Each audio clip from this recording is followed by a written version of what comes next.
আমার ভাইয়েরা বন্ধুরা আমার, আল্লাহ রাব্বুল আলামিন কুরআনুল কারীমের সূরা আল আরাফের 204 নম্বর আয়াতে কারিমায় ঘোষণা করলেন, ইদা কুরিয়াল কুরআনু ফাসতামিউ লাহু ওয়া আনসিতু লাআল্লাকুম তুরহামুন।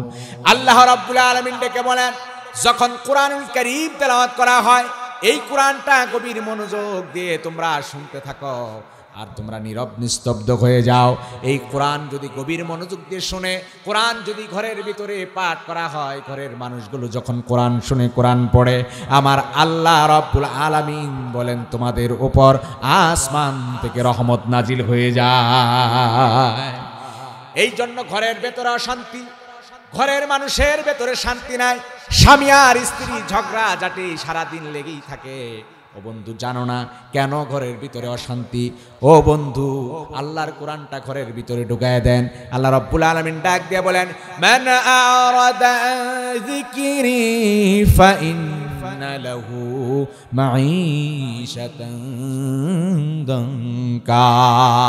আল্লাহ রাব্বুল আলামিন ডেকে বলেন, যারা আমার জিকির থেকে গাফেল হয়ে গেল, যারা আমার কোরআন থেকে বিমুখ হয়ে গেল, ওই ঘরের ভেতরে অশান্তি আর অশান্তি, তাদের হলো সংকীর্ণতার জীবন, তাদের জন্য হতাশার জীবন। ঘরের ভেতরে শান্তি যদি ফয়সালা করতে চান, আল্লাহর কোরআনের কাছে ফিরে আসতে হবে, কারণ এই কোরআনের ভেতরে আল্লাহ রাব্বুল আলামিন রহমত রেখেছেন, এই কোরআনের ভেতরে আল্লাহ রাব্বুল আলামিন আরোগ্যতা রেখে দিয়েছেন। আল্লাহ রাব্বুল আলামিন বলেন, ওয়া নুনাজ্জিলু মিনাল কুরআনি মা হুয়া শিফাউ ওয়া রাহমাতুল লিল মুমিনিন। আমি আল্লাহ রাব্বুল আলামিন কোরআন নাজিল করেছি, যেই কোরআনের ভিতরে রয়েছে শিফা। মানুষ অসুস্থ হয়ে গেলেও যদি কোরআন তেলাওয়াত করে, কোরআন পাঠ করে রোগীকে দম করে ফু দেয়, আমার আল্লাহ রাব্বুল আলামিন কোরআনের বদৌলতে অসুস্থ মানুষকে সুস্থতা দান করেন। আল্লাহর হাবিব ডাক দিয়ে বলেন, যদি কোরআনুল কারীমের সূরা আল ফাতিহা পড়ে পানির ভিতরে ফু দিয়া অসুস্থ রোগীকে পান করা হয়, তাহলে ওই সূরা ফাতিহার বদৌলতে অসুস্থ ব্যক্তিকে আল্লাহ রাব্বুল আলামিন সুস্থতা দান করেন। আমার ভাইয়েরা বন্ধুরা আমার, প্রচন্ড ব্যথায় আক্রান্ত হয়ে গেছেন, কুরআনুল কারীমের আয়াত আপনি যখন হঠাৎ কোনো শরীর ব্যথা শুরু হয়ে গেল, হঠাৎ পেটের ভেতরে ব্যথা শুরু হয়ে গেছে, কোরআনের একটা আয়াত আজকে আপনাদেরকে শিখায় যায়, রেকর্ড করে রাখেন। ওই আয়াতটা পড়ে আঙ্গুল ঘুরায়া ঘুরায়া যদি ওই ব্যথার চারদিকে যদি আপনি আঙ্গুল ঘুরান, আমার আল্লাহ রাব্বুল আলামিন কোরআনের বদৌলতে ওই পেটের ব্যথা, শরীরের যত ব্যথা, সমস্ত ব্যথা দূর করে দিবে। আয়াতটা হলো, ওয়াইদা বাতাসতুম বাতাসতুম জাব্বারিন। পড়েন, ওয়াইদা বাতাসতুম বাতাসতুম জাব্বারিন। এটা পড়ে যখন আপনি আঙ্গুল ঘুরায় ঘুরায় ফু দিবেন, আল্লাহ তাআলা সুস্থ করে দিবেন। পরীক্ষিত প্রচন্ড মাথা ব্যথা, সূরা ওয়াকিয়া থেকে একটা আয়াত পড়বেন, লা ইউসাদ্দাউনা আনহা ওয়ালা ইউনজিফুন। পড়েন, লা ইউসাদ্দাউনা ওয়ালা ইউনজিফুন। এই আয়াতটা পড়ে ফু দিবেন আর এইভাবে হালকা করে কপালে মাথায় একটু ম্যাসাজ করবেন, সাথে সাথে মাথা ব্যথা, অসুস্থ আল্লাহ সুবহানাহু ওয়া তাআলা সুস্থতা দান করে দিবেন। এইভাবে কোরআন আপনার আমার আরোগ্যতা রোগ থেকে মুক্ত করে দিতে পারে। মুফাসসিরিনে কেরাম বলেন, এটা ছিল বাহ্যিক রোগ। কুফরির রোগ যদি কারো দিলের ভেতরে থাকে, শিরকের রোগ যদি থাকে, আল্লাহর কোরআন তেলাওয়াত করতে থাকবে, আল্লাহ সুবহানাহু ওয়া তাআলা শিরক কুফর বের করে ঈমানের নূর দ্বারা অন্তরটা ভরপুর করে দিবেন। এই জন্য সন্তানের হাতে কোরআন তুলে দেওয়া দরকার আছে না নাই? আওয়াজ দিয়ে বলেন, আছে না নাই? আমার ভাইয়েরা বন্ধুরা আমার, এই জন্য আল্লাহ রাব্বুল আলামিন ডেকে বলেন, ইন্না হাযাল কুরআনা ইয়াহদি লিল্লাতী হিয়া আকওয়াম। নিশ্চয়ই কোরআনুল কারীম এমন একটা রাস্তা তোমাদেরকে দেখাবে, এমন পথ দেখাবে যেই পথটা একেবারে সরল সঠিক পথ। এমন সরল সঠিক পথ যদি পেতে চাও, আল্লাহর কোরআনের কাছে আসতে হবে। এই কোরআন আপনাকে আমাকে নেক আমলের রাস্তা দেখায় দিবে। আমার আল্লাহ রাব্বুল আলামিন বললেন, ইন্নাল্লাযীনা আমানু ওয়া আমিলুস সালিহাতি কানাত লাহুম জান্নাতুল ফিরদাউসি নুজুলা। যারা দুইটা কাজ করবে, এক নম্বরে যারা ঈমানটা ঠিক করবে, 2 নম্বর ওয়ামিলুস সালিহাত, যারা নেক কাজগুলো করবে, দৈনন্দিন জীবনে যত নেক কাজ আছে, নেক কাজের ভিতরে হলো সালাত ইমাদুদ্দিন, নামাজ হলো ইমাদুদ্দিন, দিনের মূল স্তম্ভ খুঁটি। এই নামাজের ব্যাপারে ইহতেমাম করতে হবে, গুরুত্ব দিতে হবে। আমার ভাইয়েরা, বন্ধুরা আমার, আল্লাহর হাবিব সাল্লাল্লাহু আলাইহি ওয়াসাল্লাম যখন অসুস্থ হয়ে গেলেন, সর্বশেষ অভিযানে নবীজির পেয়ারা সাহাবী ওসামা ইবনে যায়েদ রাদিয়াল্লাহু তাআলা আনহুকে কালেমার পতাকা দিয়া অভিযানে পাঠায় দিলেন। আল্লাহর নবী সাল্লাল্লাহু আলাইহি ওয়াসাল্লাম অভিযানে পাঠায় দেওয়ার পর নবীজি হুজরার ভিতরে আস্তে আস্তে আসতে থাকলেন। শেষ সময়, অন্তিম সময়ে এই সর্বশেষ অভিযান পাঠায়া আল্লাহর নবী যখন হুজরার ভিতরে ঢুকলেন, অসুস্থ হয়ে গেলেন। আম্মা জান আয়েশা সিদ্দিকা রাদিয়াল্লাহু তাআলা আনহা ডেকে বলেন, আমার হাবিব সাল্লাল্লাহু আলাইহি ওয়াসাল্লাম এতটাই অসুস্থ হয়ে গেলেন, জ্বরাক্রান্ত হয়ে গেলেন। একদিন, 2 দিন না, আল্লাহর নবী 13টা দিন জ্বরে ভুগতেছিলেন, অসুস্থ হয়ে যাচ্ছিলেন। মসজিদের নববীতে নবীজি আর যেতে পারেন না। আল্লাহর নবীর সাহাবারা রাস্তার মোড়ে মোড়ে, জায়গায় জায়গায় বসে বসে পেরেশান হয়ে যান, বেচাইন হয়ে যান। বিশ্ব নবী, রহমতের নবী হুজরার ভিতরে শুয়ে থাকে, বিশ্ব নবী আর মসজিদের ভেতরে আসতে পারে না।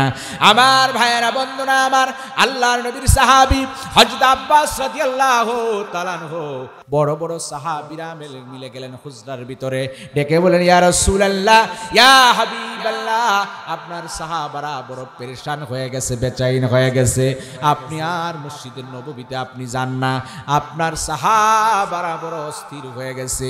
নবীজি ডাক দেয়া বলেন, আমার আবু বকর কোথায়?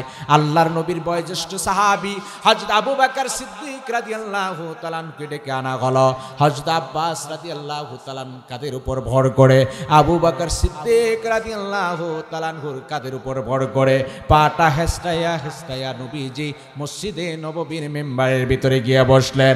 আমার ভাইয়েরা, বন্ধুরা আমার, অন্তিম সময়, শেষ বিদায়ের সময়, রহমতের নবী, মায়ার নবী, সরকারে দু আলম জনাবে মুহাম্মদ রাসূলুল্লাহ সাল্লাল্লাহু আলাইহি ওয়াসাল্লাম নবীজির সাহাবাদেরকে ডেকে বলেন, আমার সাহাবারা শোনো, যত নবী পয়গম্বর দুনিয়ার জমিনে এসেছে, সমস্ত নবী পয়গম্বরকে দুনিয়া ছেড়ে চলে যেতে হয়ে গেছে। তোমাদের বন্ধু আমি নবী মুহাম্মদ কেউ দুনিয়া থেকে চলে যেতে হবে। সুতরাং তোমরা যারা আল্লাহ রব্বুল আলামিনের ইবাদত করেছো, শুনে রাখো, ওই আল্লাহ রব্বুল আলামিন চিরঞ্জীব, তিনি মরেন না। আল্লাহ রব্বুল আলামিন চিরঞ্জীব, যদি গোলামি করতে হয় আল্লাহ রব্বুল আলামিনের গোলামি করবে। আমার ভাইয়েরা, বন্ধুরা আমার, জনাবে মুহাম্মদ রাসূলুল্লাহ সাল্লাল্লাহু আলাইহি ওয়াসাল্লাম সাহাবাদেরকে সান্ত্বনা দিয়া হুজরার ভিতরে চলে গেলেন। আম্মা জান আয়েশা সিদ্দিকা রাদিয়াল্লাহু তাআলা আনহা ডেকে বলেন, রহমতের নবী জনাবে মুহাম্মদ রাসূলুল্লাহ সাল্লাল্লাহু আলাইহি ওয়াসাল্লাম আমার রানের উপর মাথা দিয়ে শুয়ে আছেন। শেষ সময়, অন্তিম সময়, বিশ্ব নবী ডাক দিয়ে বলে, আয়েশা রে, আমার হুজরার পর্দাটা একটু সরায়া দাও। আল্লাহর নবী, রহমতের নবী, সরকারে দু আলম জনাবে মুহাম্মদ রাসূলুল্লাহ সাল্লাল্লাহু আলাইহি ওয়াসাল্লাম হুজরার পর্দাটা একটু সরানোর পরে দেখতে পেলেন রহমতের নবী, সরকারে দু আলমের সাহাবী হযরত আবু বকর সিদ্দিক রাদিয়াল্লাহু তাআলা আনহু নবীজির সাহাবাদেরকে নিয়ে নামাজের ইমামতি করতেছে। আল্লাহর নবী, রহমতের নবী পর্দা সরাই দৃশ্যটা দেখলেন, দেখে বলেন, আল্লাহর নবী সাল্লাল্লাহু আলাইহি ওয়াসাল্লাম কিছুটা আনন্দিত হলেন আর বললেন, আসসালাত আসসালাত ওয়া মা মালাকাত আইমানুকুম। নবীজি বললেন, আমি তো এই দৃশ্যই দেখতে চেয়েছিলাম। আর নবীজি বললেন, আসসালাত আসসালাত। সুতরাং তোমরা নামাজের ব্যাপারে যত্নবান থাকবে, নামাজের ব্যাপারে যত্নবান থাকবে। আমা মালাকাত আইমানুকুম, তোমাদের অধীনস্থ যারা আছে, তোমাদের বিবি বাচ্চা অধীনস্থ যারা আছে, কর্মচারী যারা আছে, এদের ব্যাপারে সচেতন থাকবে। এদের ব্যাপারে কাল হাসরের ময়দানে জিজ্ঞাসা করা হবে, তোমার বিবি কোন পথে চলেছে, তোমার সন্তান কোন পথে চলেছে, তোমার অধীনস্থের হক আদায় হলো কিনা, কাল হাসরের ময়দানে জিজ্ঞাসা করা হবে। আল্লাহর নবী এই দুইটা কথাই বললেন। জিবরিল আমিন এসে বললেন, ইয়া রাসূলুল্লাহ, ইয়া হাবিব হাবিবাল্লাহ, আপনাকে আল্লাহ সুবহানাহু ওয়া তাআলা সালাম পাঠিয়েছেন, সাথে এমন একজন ফেরেশতাকে পাঠিয়েছেন যেই ফেরেশতা মানুষের জীবনে একবার শুধুমাত্র আগমন হয়। মালাকুল মউতকে আল্লাহ সুবহানাহু ওয়া তাআলা পাঠিয়েছেন। কোন নবী পয়গম্বরের কাছে আল্লাহ তাআলা কখনো রুখসত দিয়া, কখনো অনুমতি চায়া এখতিয়ার দেন নাই, শুধু আপনাকে এখতিয়ার দেওয়া হয়েছে। ইয়া রাসূলুল্লাহ, আপনি কি দুনিয়া চান নাকি আপনার রফিক আলা, আপনার পরম বন্ধু আল্লাহর সাথে আপনি কি দেখা করতে চান কিনা? আল্লাহর নবী মুস্কি হেসে বললেন, আমি এই দুনিয়া চাইবো কেন, আল্লাহুম্মা রফিকাল আলা, আমি আমার পরম বন্ধু আল্লাহর সাথে দিদার করতে চাই। নবীজি দুনিয়া ভুলে গেলেন, দুনিয়াকে ভুলে গেলেন। আল্লাহ নবী সাল্লাল্লাহু আলাইহি ওয়াসাল্লাম আখিরাতকে বেছে নিলেন। আল্লাহ সুবহানাহু তাআলা, আল্লাহ রাব্বুল আলামিন, আল্লাহ সুবহানাহু তাআলার পরম সাক্ষাৎ, পরম জিয়ারতকে আল্লাহর হাবিব সাল্লাল্লাহু আলাইহি ওয়াসাল্লাম কবুল করে দুনিয়ার মায়া ত্যাগ করে রহমতের নবী দুনিয়া থেকে চিরবিদায় নিয়ে গেলেন।